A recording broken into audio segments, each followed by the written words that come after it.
Hey everyone, welcome back. In this video, I'll show you how to fix Google Chrome MIME type mismatch errors step by step in 2026. If you see errors like resource interpreted as script but transferred with MIME type text slash HTML or other MIME type warnings, it usually means Chrome is receiving a file with the wrong content type from the server. This can break scripts, CSS, videos, or other web resources. Let's fix it. First, open Chrome and go to the page where the error occurs. Right-click and select Inspect to open DevTools. Go to the Console tab to view the exact MIME type warnings. Next, check the Network tab, reload the page, and look at the file causing the error. Check the content type header in the response header section. If the file is a JavaScript, CSS, or media file, it must have the correct MIME type, such as application/JavaScript for JS or text/CSS for CSS. If you are the website owner, fix the server configuration. For Apache, add the correct MIME types in .hta::css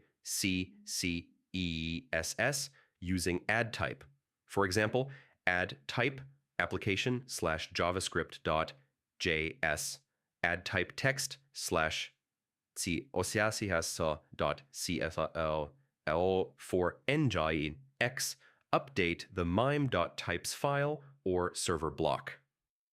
Types on an application/JavaScript, JS, semicolon text slash CSS, semicolon.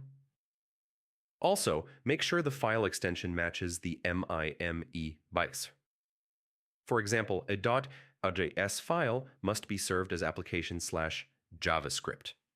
Renaming a file incorrectly can trigger Chrome to block it. If the error happens with third-party resources like a CDN, check that the link points to the correct file. Sometimes outdated or misconfigured CDNs send the wrong MME type. Clear Chrome cache to ensure changes take effect. Go to Settings, greater than Privacy and Security, greater than Clear Browsing Data. Select All Time and Clear Cached Files. Finally, reload the page and verify in DevTools that the MIME type matches the expected type. Chrome should now load scripts, styles, and media without warnings, and that's how you fix Google Chrome MIME type mismatch errors step by step in 2026. If this guide helped you, don't forget to like the video, subscribe for more Chrome troubleshooting tutorials, and I'll see you in the next one.